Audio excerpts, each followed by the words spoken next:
You didn't say one. I don't know what's going on. Hey, everybody, this is Amazing Fantasy Football. I am Josh, and over there is the Queen Victoria to my Queen Elizabeth II, R.I.P. R.I.P. Christopher is my name, and fantasy is my game. My game is Duck. That's game. Just half of Duck, Duck, Goose, or what? No, just game. Duck, it's a game, That's a game bird. Throw things at children? A blue-crested cock? What? Okay, so... That's a game bird, right? I'm not into shooting birds with guns. I'm sorry. Me either. It's not my thing. All right. Anyways, we are Amazing Fantasy Football. We are not into shooting birds with guns. But what we are into is football. And guess what, Chris? There is football on right now. Literally right now. Literally right now, as we are watching the Bears and the Bills and the Rams are duking it out with turnovers. Yeah, we don't need to get in that, but yeah, we just caught a couple back to back. Yes. Anyways, we are here to talk about some Week 1 football. We are kind of trying out a new format. We are doing our 5 favorite running backs, wide receivers. That's not necessarily the top 5, but 5 guys we like this week. Right? Yeah, you got it. Yeah, where there's some. That's a good thing to mention, Josh. There's some nuance to these 5. First of all, we're sharing. We alternate the RB versus a wide receiver. We pick those 2 positions because we feel they are the most important to get down to the nitty-gritty on who you need to start in your flex or pick up off waivers, maybe even your RB2. But we wanted to not only address some of these deeper dives, but the occasional kind of top-end guy. Like if you think there's a hot debate between who's the RB1 this week, put it in your stuff. So. Right. So, Chris, I believe you have some news to kick us off. Honestly, I thought there was going to be some more news, but I don't know. I mean, the stuff I wrote down I thought was the most pertinent and the biggest names. The rest of it was just kind of yawn. I don't give a flying. You know what? It looks like you hit the big points here. Let me get started. In order of position, we've got quarterbacks. Dak Prescott, quarterback for the Dallas Cowboys. Prescott. Ankle was a little sore, quote, a little sore after practicing in new cleats. Whatever. I'm like, yawn. I actually hadn't heard that. I mean, I literally just saw it. I was like, his ankle was almost ripped off like a year ago. Like, it's worth mentioning. I think he'll be fine though. Zach Wilson, more urgently, I guess, a knee surgery, out through week 3 for sure. That's also news to me. Good job, buddy. Are you wacko for Flacco? Well, yeah. Generally, the fantasy community feels positive about Flacco getting in there. Continuing on. CMC, Christian McCaffrey added to the injury report with a shin injury. Sounds fine. He did practice in full. J.K. Dobbins, reminder, it's an ACL from last year, 2021. He's been limited in practice forever. It sounds like he's going to play. There's been scuttlebutt about Dobbins being on a snap count. Yeah, that might come up later in the show. We'll get to that.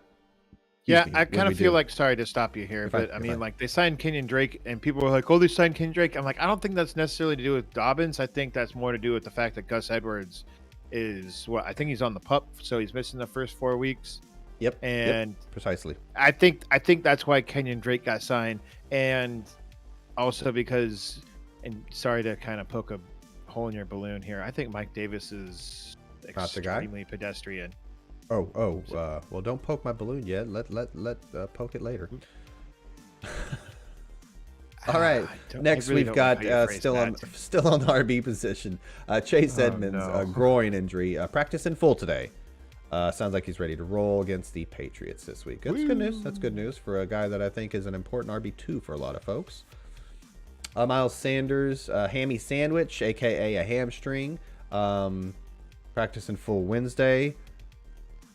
Sounds like a crunch. Also sounds like a Crunch Wrap Supreme.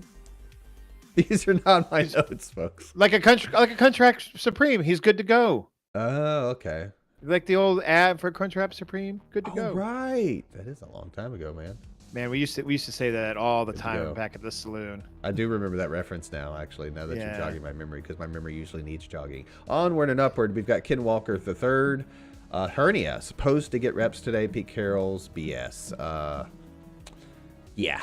I think Walker's a long Literally, what I like the quote I pulled was supposed to get some reps today, and I'm like, oh, who said that? Oh, Pete Carroll. I could care less about this. And then Walker's a long play, so this is no. I'm the same place I was with Walker before, and I guess I'm the same place I was with old Rashad Penny. I like whatever. Rashad Penny this week. I don't like him necessarily against the Broncos, but like maybe next week if he draws, I don't know whose week. Yeah, I two don't think he's matchup going to is. get a very kind game script, but we'll get to that later. I mean, if he plays like the Cardinals next week, I'd be okay with that. Wide receivers, Alan Lazard's shoulder hasn't practiced in a week. Shoulder injuries can be tricky. That's a very good point. You got to be able to extend and lift above your head. Hard to catch. Never mind. That's exactly what that sentence says. Michael Gallup, ACL clearly was ruled out for week 1. We all kind of expected this, so no change in. Quick, I'm gonna pause you there. here real quick, Chris. I'm assuming that you're one of the people that gave me the chocolate ice cream emoji when I picked up a defense after I moved Michael Gallup to my IR spot. I did not. It wasn't me. Huh? Was this I looked in at that the today and I sleeper was chat or the Discord? Yeah, the sleeper chat. Reacting to the move itself, I guess. Yeah, because I think it's a great move. You were mad at me for drafting Gallup. That's a good point. Yeah, no, I love the move. I love the easy kicker defense. Pick it, whatever. Just move it. Just don't draft it. Move the guy that you can move to IR because you knew he was going to be out. I had a strong suspicion. I think we all did, yeah. Michael Thomas, hamstring, limited practice today on Thursday. Deontay Johnson, shoulder, limited practices all week. Trying to do the best they can Cause for concern to keep him fresh, exactly. But it shows you that otherwise he'd be practicing. Chris Godwin, ACL, full practices up until today. Sounds like he's good to go. On to tight ends, just a couple here. Kittle, groin, similar to, I think it was a running back we mentioned. Red a moment alert. ago. Yeah, cause for concern. He's got a rookie quarterback supposed to be starting week 1 also. I'm just kind of out on San Fran's offense. Obviously I've already drafted. I'm not making any trades this early in the season. We'll see, but I can just say I'm concerned. I'm concerned, like you said. Zach Ertz, knee, did not practice Thursday. Sounds truly questionable, which ever since they removed the doubtful. No, right? they removed. Yeah, doubtful. That changed questionable. Like, questionable is not 50-50. Questionable is like, as this sentence said, genuinely questionable. So keep an eye on those guys. Including Ertz there to close it out. So I want to circle back to this Joe Flacco thing because you posted something in our Dynasty chat that you were kind of okay with. I'm like, are you really? The Jets are playing the Ravens this week, I believe. I believe. We'll hear more on that later too. So, are you okay with Elijah Moore being your wide receiver 3 this week? Depends on what my draft looks like and who else I've got, obviously, because that always matters. But say he's your best. He's your third best wide receiver. I deleted a message, like I typed it up, and it was, I don't know, a couple sentences. It started getting a little lengthy. I was like, nah, this is too much. So when have you deleted a lengthy message? I did it. Scout's honor. I don't believe this existed. I think they both showed something at a certain point last year. If memory serves, it was later in the year. That I think Wilson either had just gotten back or right before he got hurt. I think it was right before he got hurt. He actually looked pretty decent. Carter was producing for fantasy. Things were looking up a little bit. And then I think Wilson got hurt, and then Flacco stepped in, and the ship continued to go pretty well. At least pretty well in terms of Jets offense last year. So I feel pretty confident with both guys. But no, I think week 1 versus, again, a healthy Ravens defense, which is what I did include in the comment. Healthy Ravens defense scares me a little bit with his second year Zach Wilson, who was genuinely hurt with shoulder. When? Last year or this year? I just read it off. Knee. This year, yeah, this year he has a. That late knee surgery. Yeah, that late knee surgery. Real late. Yeah. That's why I think the team is just like, you know what? He's a long play. There's no reason to rush him. We've got one of the better backups in the league, and he's not a world beater. He's not a world beater, Joe Flacco, but he's going to manage the ship pretty well. Hopefully for some fantasy assets, but I would rather just lean on 1 or 2 of the running backs and not have to lean on Elijah Moore.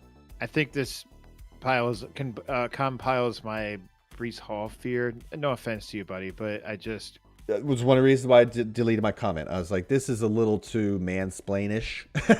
And so I was well, like, I mean, I just I don't want to make like excuses Brees for Hall Hall because not I am being able concerned. to. Because I Yeah, am concerned. Brees Hall not being able to lock down that RB1 to start the year, which could just be probably something as simple as pass protection, you know. Yep. To be clear, Um, go ahead. I thought you might be done. Go ahead. like maybe some offensive line question marks. Yeah. Now you have the Mekhi backup Becton quarterback in. lost your right tackle. Yeah, Right tackle is usually the road grader. He's usually kind of the run blocking guy. So all right, they lost. Lost sorry, Becton. what else do we have here to talk about? I gotta say, Chase Edmonds practicing in full. I love him this week. He didn't make my list of RBs that I'm like, woo. I mean, you did RBs this week, but still. I think it could be Alan Lazard. He's flash forward to my list of wide receivers. If he can play, I love him this week, man. I really, really do. I will more on that in a second. I don't know. Deontay Johnson, legit concern for me. Yep. Definitely concerning for me. That is probably the guy out of this list that him and Dobbins are the two that I'm like, you need to keep an eye on. Oh, sorry, Kittle too. Kittle, Dobbins, and Deontay Johnson are the three that you really need to keep your eye on for this list. If you're a Kittle guy, we're going to have some tight ends towards the end of the show that you should kind of think about. In case you're a Kittle manager, and some bits manager as Zach Ertz. So you're gonna go there.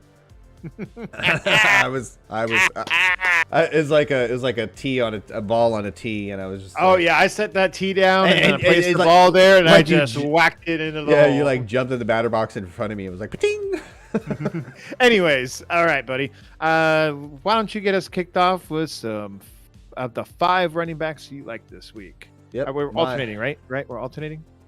Correct. Alternate, I think, is best. Yes, sir. So my fantastic 5 to begin with, in no particular order, I suppose, is the aforementioned Mike Davis. So some stats to throw at your face. The Jets gave up the 4th most rushing yards last year and the most fantasy points per game to the running back position, and a league-high 28 rushing touchdowns. Dobbins was limited Thursday, coming back from an ACL, to refresh us memory from 3 minutes ago.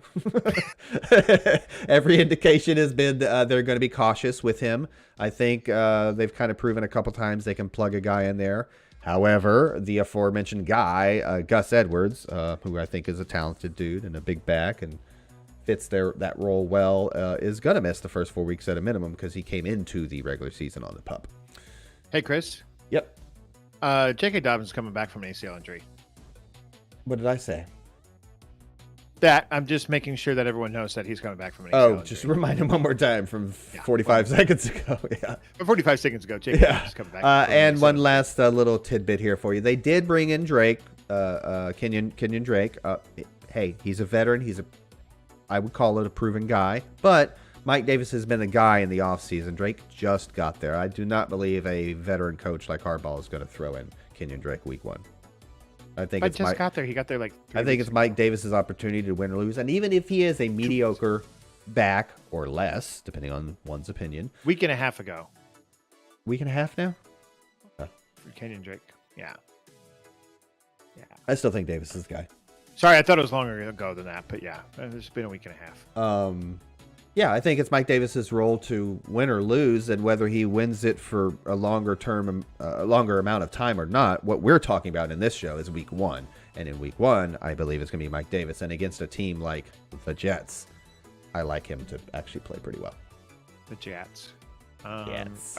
If Dobbins plays, are you still in on Mike Davis? More so from maybe he's worth a last minute free waiver wire, when they're free agents to add before kickoff if you got a spot to gamble with. But no, it definitely makes it a deeper play because, yeah. Oh, no. And to add on top of that, I think, again, they probably have Dobbins on a pitch count if he goes. And I think they're going to be up. I think they're the better team. I don't have the over-under for this one or the odds, but I expect there to be garbage time. And if I'm the Ravens, I'm going to put Mike Davis in garbage time, not Dobbins. For sure. Okay, then. We have a quick question over here. Thank you. from Joffrey Plays. Should I trade CeeDee Lamb and Lance? CeeDee Lamb and Lance for Tyreek Hill and Russell Wilson. Lance is my only QB. He says it's in redraft. I'm keeping CeeDee and Trey Lance just because I like CeeDee more than Tyreek Hill. Yeah, it's not so much a Lance reason as it is. It's a real fair trade, but it's kind of a 1-for-1. Like, I don't know, they kind of.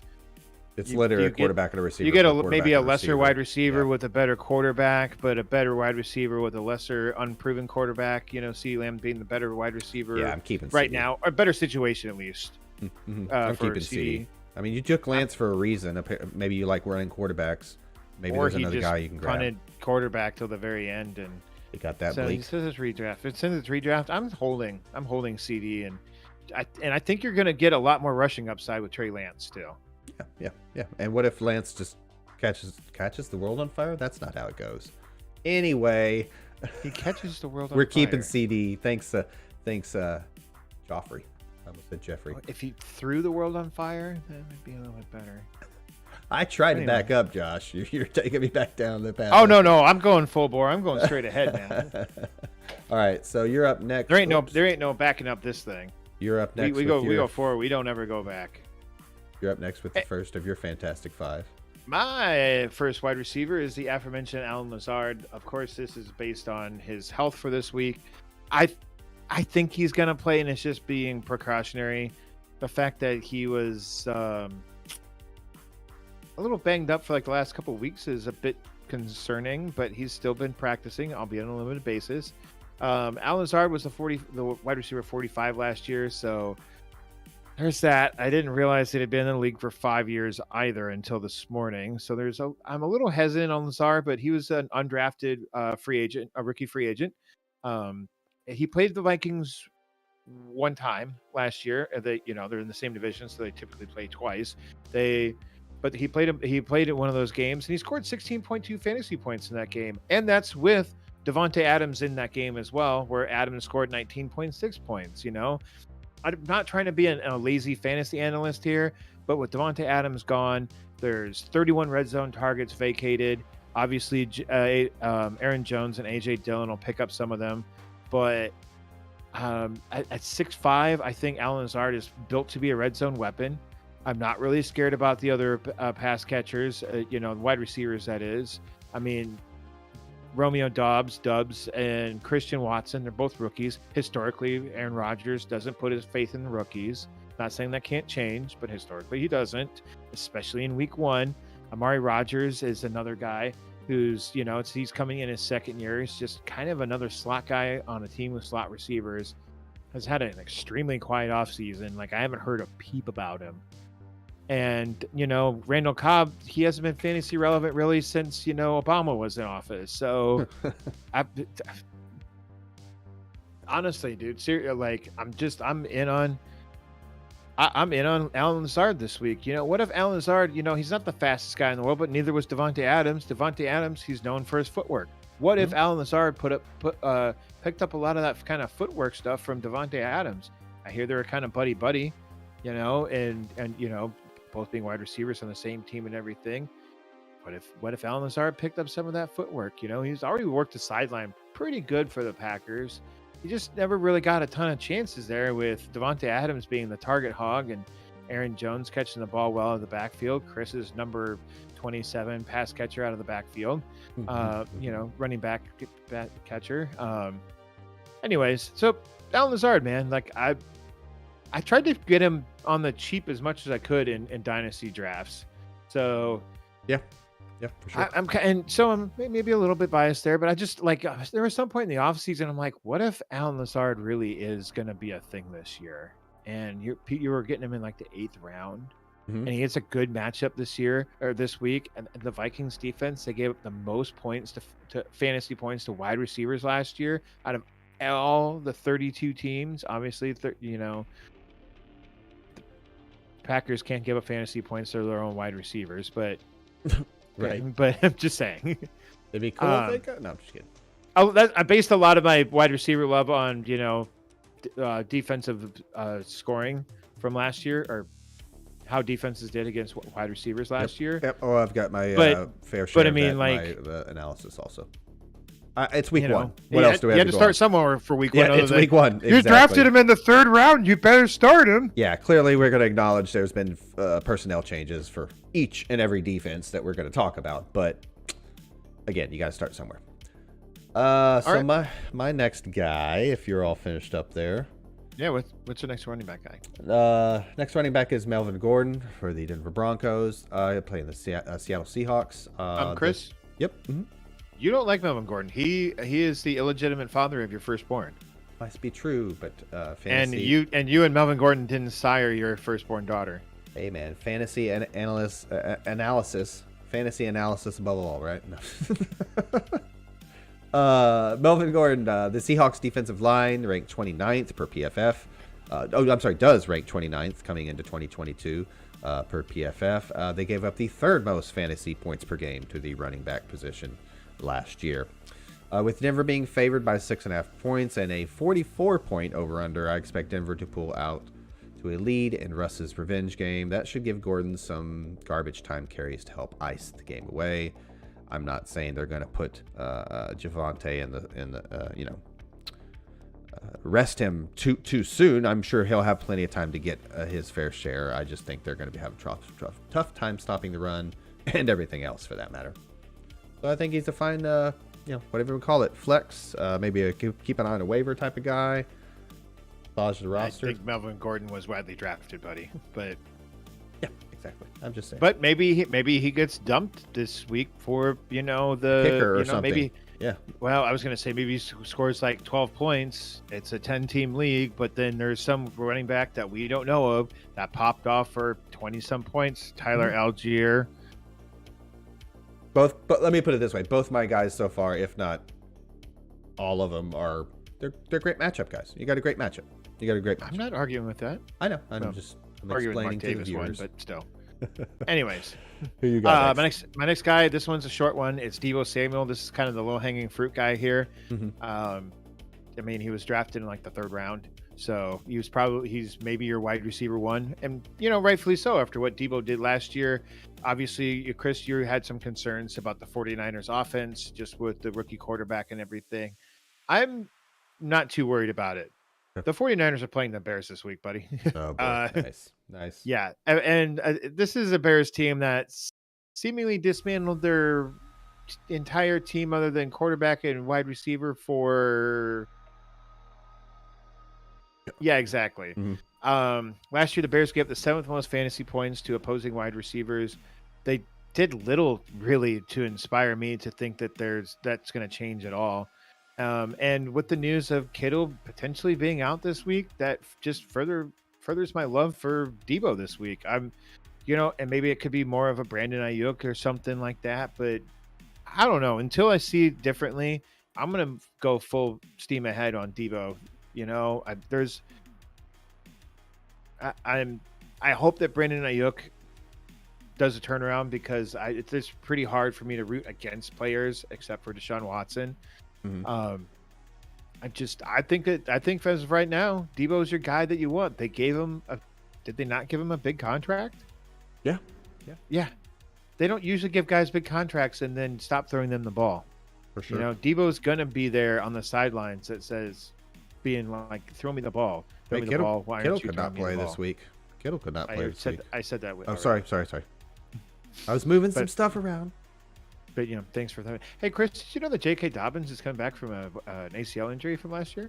Oh, thank you for the reminder. Harkening back to 10 minutes ago. You really like that I included that, didn't you? I'm gonna keep on doing this. And guess what? I'm editing, so you can't stop it. I guess just for sake of kind of hitting the quote low hanging fruit, I'm gonna go and kind of hit mine real quick. His name is Austin Eckler. He plays running back for the. That fruit is so low, it's touching the ground. You have to pick it up. It's hanging. The so LA low. Chargers. He's my running back one this week. I'll give you a couple reasons why. Starting right now. The Raiders are were eighth worst in fantasy points per game given up last year. They're 19th ranked defensive line by PFF, so not even quite middle of the road. But also, didn't the Raiders also get rid of Clelin Ferrell, their defensive tackle that they drafted in the first round 2 years ago? Yeah, but they also read up the outside guy that's really good. Can't remember his name. Crosby? Mason? No, that's Max Crosby. Thank you. I think Mason Crosby is like a kicker for the Green Bay Packers. Yeah, there you go. But also, Austin Eckler went off last year versus the Raiders in the 2 games that they played during the regular season, averaging 27.2 fantasy points and 2 touchdowns per game. Nice. Fun fact, literally the touchdowns were evenly distributed. He got a rushing and a receiving in both games. So it's just like your Sounds typical like Austin Eckler. Exactly. You took the words right out of my mouth. So that's why Eckler is my RB1 this week. Cool.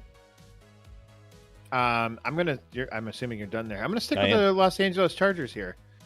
And I'm not going Keenan Allen, but I'm going sort of low-hanging fruit, not Austin Eckler low-hanging fruit. But I'm going with Mike Williams. He,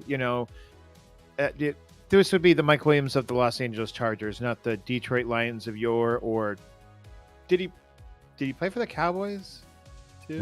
No, not Mike Williams. You're thinking of Roy Was Williams. It Roy Williams? I don't know, man. There's so many Williamses. Williams. Anyways, I'm talking about the Mike Williams of the Los Angeles Chargers, the current Mike Williams, not the former bust. The boom busty guy. Williams. No, that's we're talking about the boom bust guy. I know. Damn it. The guy that's currently on the roster of the Los Angeles Chargers, Mike Williams, with the quarterback of Justin Herbert.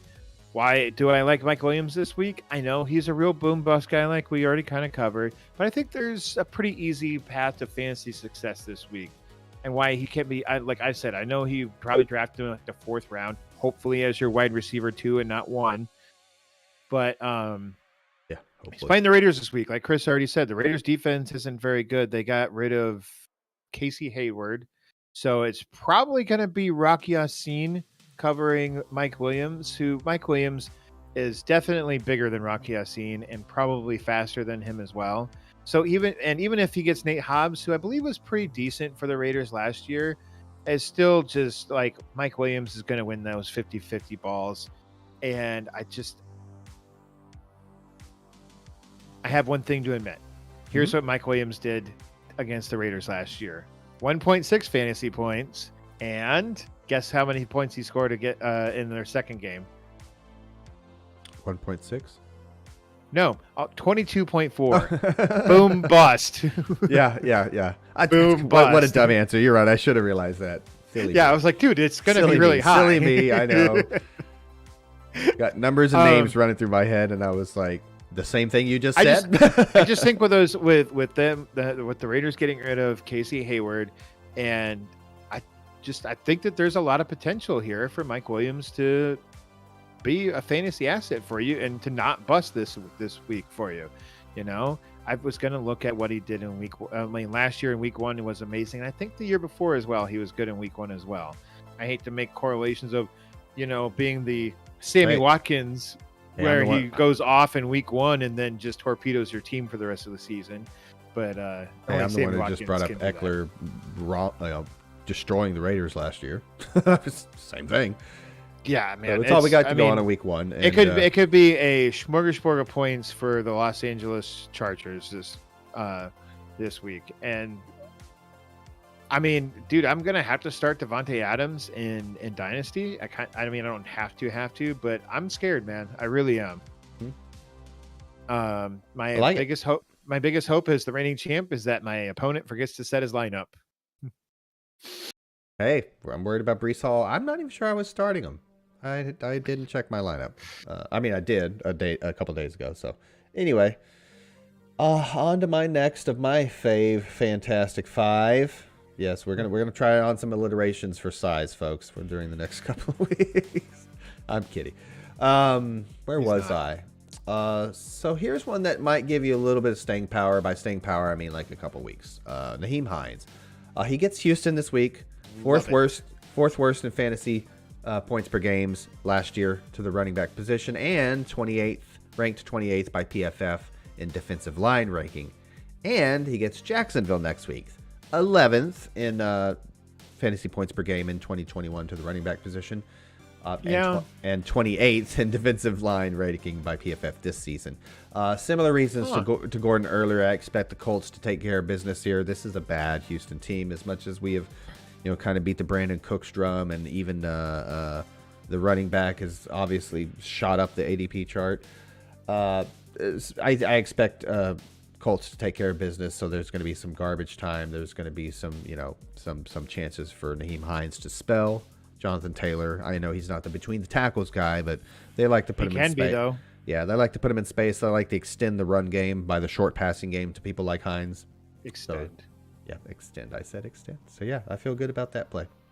Okay, again, you shouldn't be starting Nyheim Hines in week 1. Let's be clear. We touched on this earlier. Deep leagues? Yeah, exactly. Dynasty? That's why the sleeper and the streaming segments are so great for multiple leagues. It really gives you a good kind of crosses all paths there. Okay, and here's the pour on your love of Nyheim Hines. The Colts offensive line is not quite what it was 2-3 years ago. Their left tackle is by far their weakest position, but they still have Braden Smith at right tackle, who is an All-Pro. They still have Fish. I can't remember their center's name, but they still have Quentin Nelson at left guard. And their right guard's pretty good too. And there's been all off-season, preseason. There has been nothing but talk about. I'm a big proponent of that for a lot of teams this year. Even though I'm like Mr. Javante, I expect teams to kind of save these guys. Go ahead. I think that they loved what they got out of Jonathan Taylor last year, but I think they know to keep him healthy. If they're really looking at a deep playoff run, especially early on, I think they want to spell Taylor a little bit more, especially in games where they are potentially up a little bit more. And this could also lead to and not to like fade JT, but this could lead to some more passing work for Nyheim Hines, who is a great pass catcher and can be a pretty decent, despite his size, between the tackles runner as well. And of course, the traditional pass catchers, the receivers and the tight ends. Right. Yeah. And so I'm going to use this as a transition for two things. And I'm going to pivot to the aforementioned Dameon Pierce, who you kind of alluded to with your Texans guy. And I do not like Dameon Pierce at all this week. It's a bad matchup when DeForest Buckner is in playing like more or less nose tackle or defensive tackle for the Colts. That dude is a run stopping force. Yes, Shaquille Leonard, or formerly Darius Leonard, it may not play this week. I don't care. Bobby Okereke is almost as good as Leonard is. And Bobby Okereke is actually more of the little middle linebacker than Leonard is nowadays. Leonard's more of the strong side linebacker. Anyways, not to get too far into defense, I just think that if you are hanging your hat on Dameon Pierce being your RB2 or maybe your flex guy, look elsewhere. Do not start Dameon Pierce. I know you probably bought into the hype. Maybe you drafted him in the 6th round. Hopefully not any earlier, but maybe you did. Your RB4 and not your RB3. Do not start Pierce this week. You are in for a world of misery. I'm not going to guarantee it, but I don't know. I saw something where, you should start him just because of volume. That doesn't mean it's going to be good volume. Well said. We've seen good RBs on bad teams before. We've seen better RBs on bad teams before, and it doesn't end well. Yeah, so I'm going to use this also to pivot to Paris Campbell. You like Nyheim Hines? I like Paris Campbell. Paris Campbell is – I kind of wanted to go Nico Collins here, but I'll get to – I'm kind of shoehorning two guys into one here. But I like Paris Campbell. He's my sleeper of the week. He's my go get him now before next week kind of guy. Take a chance, whatever you want to call it. Get Paris Campbell now before the season, before the week starts, because there's potential that he explodes, and you're going to pay up for him next week. Whether you're going to use your waiver wire priority. Hopefully you're not doing that anymore. But Thank you. If you're using Fab, you're gonna have to just probably spend $10-15 at least on Paris Campbell if he has a good week. So why could he have a good week? Well, he's going up against the Texans. The Texans are hot garbage. And this is also probably the first time in Paris Campbell's career who is going to be healthy going into week 1. Yes, I know that Michael Pittman is there, and Alec Pierce has wowed. The rookie has wowed in preseason and training camp. But Paris Campbell was a guy who the Colts took in the second round, like they did with Alec Pierce and Michael Pittman. But the Colts there is a reason why the Colts have not dropped this guy because of injury, is because every year in preseason, he looks amazing. He just happens to get injured, and then he's dinged up for the entire year. That's not the case this year. Paris Campbell, get him on your team now if you can. I'm not saying drop, I don't know, Michael Carter for him, just to pull a name out of my hat. But out of thin air, an RB you might have invested in. Yeah, RB that you might have spent like an 8th round pick in or something like that. Don't do that. But if you have, say you picked up Michael Gallup, who's not even playing this week, and you don't have an IR spot, or maybe you do, put Michael Gallup in your IR spot, pick up Paris Campbell just in case, Or if you took a backup quarterback, drop him immediately. Yeah, and grab a guy like a Paris Campbell. If you took Mac Jones, get rid of Mac Jones. Why are you playing Mac? Why is Mac Jones on your team? Right. You can pick up Mac Jones after this week. I'll guarantee it. My next guy who I was thinking about was Nico Collins. I'm not particularly familiar with or interested in Brandon Faxion, who is the Colts starting cornerback opposite of Stephon Gilmore. Gilmore's probably going to be covering Brandon Cooks, which good luck, Stephon Gilmore. He's the vet. He's the pro. He's the aging vet versus Brandon Cooks, who is maybe not quite as fast as he was, 8 years ago when he came into the league, but it still's got speed. So therefore, don't be surprised if Nico Collins is, pops off for 10, 12 fantasy points, and people are like, go get him. You can pick him now. I've heard a little bit of a, sorry, I went on. I've heard a little bit of a drumbeat about Nico Collins lately. I talked about 4 guys there, man. So sorry. I was wondering. I was like, I'm so confused. I switched the whole scene a couple times. I was like, it's fine. It looks good, Chris. It doesn't matter. I really kind of hogged the. You said time you threw the short shoehorn in there for sure, like you said. So no problem. We expected it when you said. I only have one guy left, so hopefully you only got one guy left of your Fab 5 or whatever. You nailed it. You nailed it. The last guy I've got. It's gonna be really quick. Matchup based, it's that's the name of the game, right? Miles Sanders, he got hurt by the time they played the Lions last year.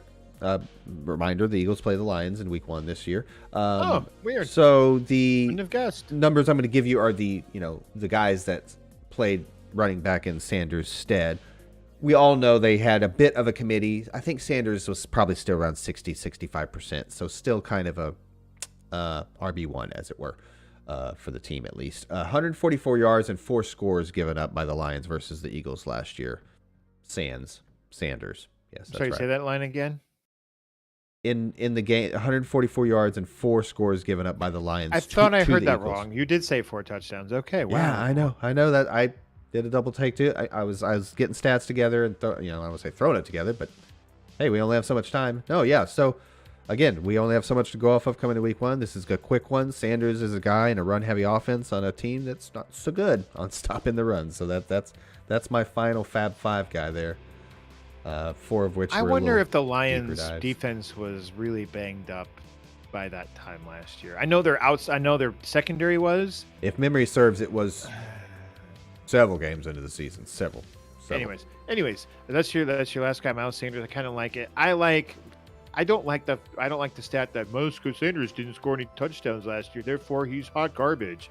Like, he scored 0 touchdowns last year. He had a great average. I seem to remember that Melvin Gordon didn't score any touchdowns in his rookie year and then ended up scoring 10 plus the next year. It's just a lot of their resurgence when they really focused on the run game. They let Hurts run around more. They literally ran more running plays.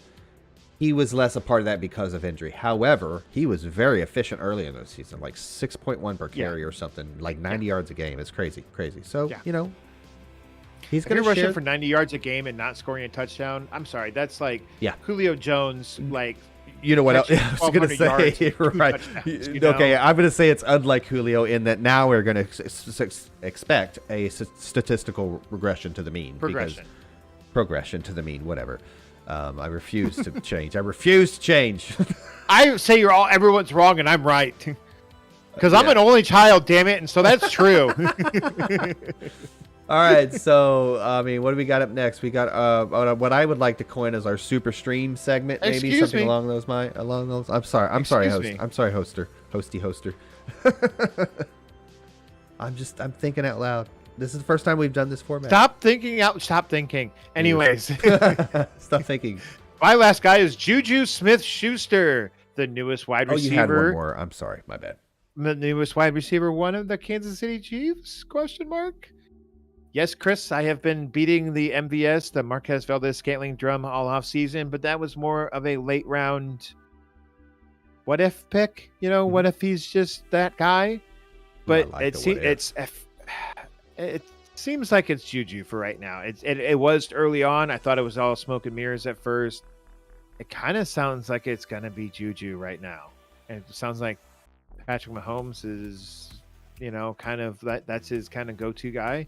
I mean, if you kind of think about it, him and Tyreek are sort of similar in the fact that they're not true outside guys, but yet they kind of could be. Is Juju as fast as Tyreek? No. I'm not saying that. Is he built like Tyreek and where he's like, just rock solid muscle and, lightning quick? No, but in the sense that they're smaller guys that don't fit the prototypical wide receiver one, Remember, Juju was a top 10 wide receiver at one point in his career. I think that was the year that Antonio Brown did a lot of damage from the slot for sure. But I don't think his size is the reason why he's a slot. I think it's actually kind of the opposite. I think clearly Hill has the speed and I guess and not the size. Whereas Juju, not saying he's slow, but he's not the speed guy Hill is, as you just mentioned. Yeah. And then I think Juju's got this. He's a big slot. He's like 6'2" or something. Is he that big? Yeah, I think so. I'll vet that. Continue with the analysis. It's 100%. There was a recent interview with Patrick Mahomes reiterating the Chiefs' game plan to spread it all around more amongst all of its receivers, and that it's never going to be one particular guy. But I'm not buying it, and I think Juju's a nice flex play this week. I mean, the Chiefs are playing the Cardinals, and the Cardinals' secondary doesn't really scare me all that much. They still got Byron Murphy there, so there's that notable name, and maybe Byron Murphy is on Juju. I feel like Juju moves around a little too much to get a kind of fair. I feel like Byron Murphy is more of a I cover this side of the field kind of guy than a shadower, So therefore, Juju can easily avoid him. And I just like, if it ain't Buda Baker and Byron Murphy, and even Byron Murphy ain't that great, I'm just not all that scared of the Cardinal secondary. They gave up a lot of points to, opposing wide receivers last year. So I'm in on Juju this week, MVS would be a speculative pickup if he's still out there, just to kind of shoehorn him into that wide receiver segment. But let's move on to some streamers, super streamers or whatever the hell you're Juju's calling 6'1", 215. I was off by a bit. 215. Yeah, and Tyreek Hill's like 5'10", so it's not a vast difference. But yeah, streamers. I guess I should go since you just finished up with a guy. Sure. We'll start with our tight ends, just to get ahead of it, folks. My end is not so tight, but that's okay. That was more of the I'm just fat and have a flabby butt. There you go. Just to get ahead of it, folks, the streaming segment, as we're going to call it, I believe, is going to be 2 tight ends from each of us and a quarterback from each of us, because I feel like those are the positions that you can stream outside of kicker and defense, which we're not going to include in the show whatsoever. That might flip later on in the season where I'm just like, I hate tight ends so much. Well, and it's a number. That's a number of games. It's a game of numbers in terms of tight ends. It's a much shallower position. So if you're talking about a guy that you like at 11 or 12 for the week, tight end 11 or 12, I feel like that's a streamer. Yeah. Whereas a quarterback, We'll see how it goes. And here we go. Tight end streamers. We're talking about week 1, but we already got 2 guys, Kittle and Ertz, that may not go. There you go. You might have to pivot. Yeah. My first guy is Gerald Everett for the LA You son Chargers. of a biscuit. That's one of my guys. We've already hit on the Raiders, I think, for maybe a couple reasons here. The Raiders are ranked. I think we've beat up on the Raiders a lot. Yeah, I on this know. show. But I'm gonna kick them farther down. The Raiders are ranked 28th. Their secondary is ranked 28th by PFF coming into 2022. The over/under is tied for the second highest this week at 52 points. There will be scoring opportunities. There's no reason Joe Everett can't get a piece of that action. I feel like Herbert's when he's got a good tight end, he will support a good tight end. May I remind you, Jared Cook was pretty decent for 2 seasons in a row. By decent, I mean like tight end 15 and tight end 20. But that was the corpse of Jared Cook. This guy's got more in the tank in terms of Gerald Everett. So that's my first tight end streamer for this segment. What I was going to say was about Gerald Everett. I mean, I already covered him in our Diamonds in the Rough tight end edition show. But if you take all the Chargers, to reiterate this, if you take all the Chargers tight ends from last year, the top 3, Donald Parham, Tyler Cook. That's sort of a comic book artist. Jared Cook, Donald Parham, and I don't remember who the third guy was. I don't really care. Somebody else got some somewhat significant. It wasn't even that significant. It was just the top 3. They all combined. If you combine them all, they would have been the tight end 3 last year. The tight end 3. Wow. Once again, do I think that Gerald Everett is going to be the tight end 3 this year? No, but if Donald Parham, who didn't really make our injury report, be the tight end 3 this week. Donald Parham didn't make the injury report this earlier a little bit ago, but he is injured going into this week, and he potentially will not play. So last year he suffered a pretty bad neck injury. That's not what's keeping him out right this week, but I think it's like a hamstring. But if Donald Parham doesn't play more, that's an injury to keep an eye on as well. Probably should have put him in the injury section.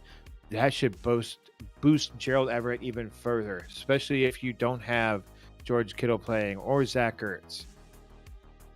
What's your next guy, Chris? Since that was kind of mine. Kind of touched on it earlier with Melvin Gordon. Seahawks are a bad defense. They give up the 4th most fantasy points per game to tight ends last year. I'm going to go with Albert. I meant to pull his last name up. Albert O is what I have typed up, and I meant to pull it up on a web browser. We'll just say O. Yeah, I'm sorry, folks. We're just gonna go with Albert. That's really the long and short of it. It's a bad Seahawks defense. I just pointed out that they were horrible against tight ends last year, so there's no reason that Albert O can't again take part in some garbage time, take part in some red zone attempts, because I think they're going to be out there to be had. To put some IRL into this, in my work league, I punted on tight end because it's a 12-team league, and I missed out on, kind of the top 3, as it were. And then it just, as the draft went on and on, I just missed out on tight end here, tight end there. So I got to a point where I just punted, and I took Albert O. And you probably looked at his matchup, I think I picked I looked at his first week matchup, and I just looked at it and I said Seahawks. I said yes, please. And I think he was my last pick of the draft. Well, and I think I mentioned this in the Gordon analysis. Revenge game. Let's not forget that the narrative. All about the narratives, you know that. Albert O, no, he was with the Broncos last year. No, Russ having a good game. No, he was with the Broncos too. Russell Wilson was not with the Broncos last year. No, I'm so confused. Reminder or heads up, we're at 51.5 minutes right now. I'm lower. Let's close strong and fast. Wait, no, we're not. We're at 48 minutes. I got. You started the recording before the show started. Nope. They've literally the stream and the recording started at the same time. Okay, well, I'm double checking. Make sure we're live. It's literally 8:48 right now, so that's untrue. Anyways. Yeah, no. Remember we started before 8. Start stream. Stream starting soon. Screen is what I'm trying to say. That's the discrepancy you're talking about, sir. Anyways, I'm up now, right? Yes. No, I am, after I make that note to edit that bit out. Jameis Winston, nope, not that far yet. Mo Alley Cox. Mo Alley Cox. Damn it, I ruined that one. Mo Alley Cox. He is my tight end streamer of the week. Like I said earlier, you got Zach Ertz and George Kittle out. Maybe you drafted a tight end that you don't love, and you're like David Njoku, and then you're like, screw David Njoku. I'd rather go Mo Alley Cox. The Colts love giant tight ends, and why not go with the giantest tight end there is, and that is Mo Alley Cox. He stands 3 stories tall and has a blue ox with the name of Babe. He likes flapjacks and cutting down trees by the score. Not a euphemism. The Texans also gave up the 6th most fantasy points to tight ends last year. So, Mo Alley Cox. Love it. Love it. Love it. I'll just push right on through to the next position. We've got, again, one quarterback Chris, each. I wonder what my streaming quarterback is. I've got an idea. Oh, hey, Chris. I know. Same division. One quick note. Yes. J.K. Dobbins is returning from an ACL injury from last year. Thank you for the reminder. I'm glad you mentioned that because I'm not sure we mentioned it in the show 17 times. All right, so my quarterback, time, right? again, perhaps the same division as the one you've got, is Trevor Lawrence. Washington football team at the time gave up the 23.3, the most fantasy points to the quarterback position last year in 2021. There was some unhealthy Chase Young there, and I believe he's going to be. Corners were banged up too. That could be true. That could be true. All I have to go on is what I've got. Oh, and they gave up the 4th most passing yards, so kind of correlated there. But that's my go-to there, and I'm counting on a how do you call it? Addition by subtraction by losing Mr. Urban Meyer and gaining anybody else but Urban Meyer. That's another reason. So Trevor Lawrence, my streamer of the week at the quarterback position. Who you got? Matt Ryan? I do not have Matt Ryan, nor is it in the same division. Oh, it's really? Jameis Winston. Oh, no, of the New Orleans Saints. Isn't Lawrence in the same division as the Colts? No, that's the AFC South versus the NFC South. I'm right. Anyways, moving along. Jameis Winston, he's got a center who just got a fat stack of cash today. A first-round rookie to replace Terron Armstead at left tackle. And maybe his best weapons on paper. No, I'm pretty sure Chris Godwin and Micah Evans were there together. But regardless, he's got some good weapons this year. Michael Thomas, the rookie Chris Olave, Jarvis Landry to play the slot. Chris's 8th best pass catching back, Alvin Kamara, catching the ball in the backfield. And that should scare the that should scare the Falcons because the New Orleans Saints are playing the Atlanta Falcons, which last I checked, suck ass. Top to bottom, left to right, terrible team. Okay, they have Kyle Pitts. They have Kyle Pitts. So there's that. They have Kyle Pitts. Everyone else sucks. Kenyon Drake. What's his name? Drake London. Thank you. I was like, you got the name. I knew there was a duck in there somewhere. Anyways, Jameis Winston. I love him. I think he was a guy that if I was punting on quarterback in drafts, I was trying to get him late because of his week 1 matchup, the Atlanta Falcons. Chris, we are towards the end of our stream here and towards the end of our day. We have a few minutes left. I wanted to ask you, what are you looking forward to watching in the week 1 other than your stupid Cowboys? Like situations, certain things, like me personally, I kind of want to see, look at, what's his name? Josh Palmer for the Chargers, see if he gets any action in week 1. I'm interested in the Jets backfield to kind of see how that shakes out. I would include that one in one of mine. Yeah, for sure. Jets backfield. Anything else? I mean, the Tampa Bay offense actually, because their offensive line has taken some blows. For sure. Going back to your reference about Dallas, I want to see how. No, I said besides Dallas. A high volume offense in the Tampa Bay Buccaneers. Comes out with all the injuries to their offensive line, having lost 3 guys, if memory serves, versus the Cowboys, vaunted pass rush. Did the Cowboys play the Bucs the first week 1 last year too? Yeah, you've asked me that. I think you asked me the same thing last week. Yes, they did. They're going to do it again. I was drunk last week. And actually, then again, you mentioned it, the Jets running back situation, but also you touched on it earlier with Juju. I want to see the Chiefs' offense in general, how it's going to function, because Mahomes can A make lot of question marks there. every single throw on the field, maybe better than anybody else in the league. Like, let us not forget his arm is that good. Yes, Josh Allen might be the best in the league this year. I'll buy that for $1, but that's fine. That's fine. You know, real life versus fantasy, et cetera, et cetera. But again, Mahomes can. I hope and Andy Reid can run a kind of modified offense to continue to produce high quality fantasy output. Oh, and by the way, yes, the Jaguars are in the same conference as your Colts, the AFC South. Right, but I said Jameis Winston, who plays. I know, for the and New I Orleans said Saints. Matt Ryan. Then I said same division. When I said same division, I was guessing you had Matt Ryan. Then you said nope, I have Jameis Winston. I said Jameis Winston before, though. No. Guessing portion of the game. But anyway, you guessed wrong, even though I had already told you who it was. If we hurry, we can get done in an hour flat with less than a minute and a half left. Go. We have no questions. Oh, this would be the question portion of the show, folks. I have a question for you, Chris. Got an asking for a friend? I have an asking for a friend. I just got rid of something that was mildly important. Oops. Give me 1 second here. Asking for a friend in our Friends with Benefits League. Mm-hmm. I have a choice between... Oh, never mind. Nope, never mind. Oh, Deontay Johnson or James Conner. Deontay Johnson, James Conner. Who's Conner playing? Who's the Cardinals playing? I have it right here. And They're Deontay playing. Johnson is playing the Cincinnati Bengals. I'm leaning Conner because of Deontay's injury. That's what I got going on right now, too. This just in, Cam Akers has 0 fantasy points. He has 2 carries for 0 yards. How about Mr. Henderson? I don't know. Anyway, let's skedaddle.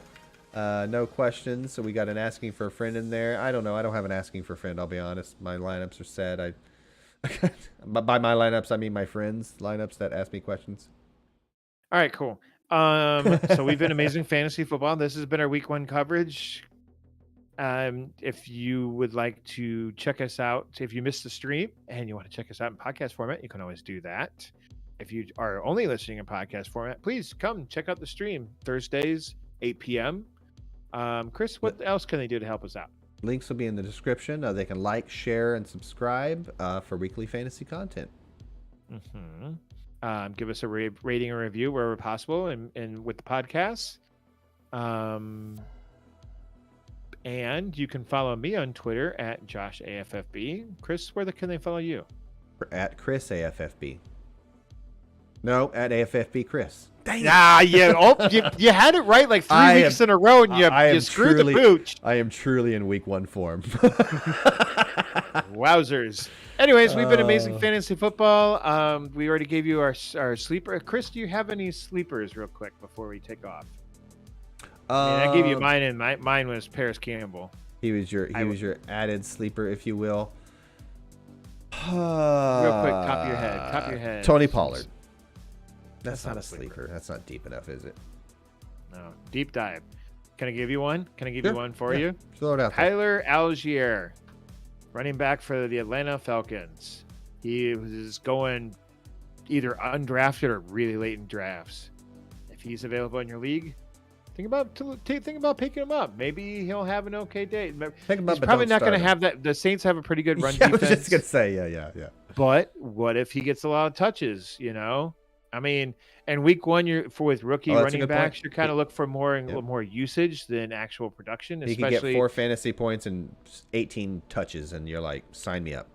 Because can't have enough RBs, Yeah, I guess. Where on the other hand, with Dameon Pierce, if he gets 18 touches and 4 fantasy points, I'm going to be there saying, I told you but he's so. rostered. He's rostered. Yeah. Everywhere. Yeah. Anyways, all right. We've been Amazing Fantasy Football. Catch y'all next week. Stream. An amazing fantasy weekend. Best of luck, everyone.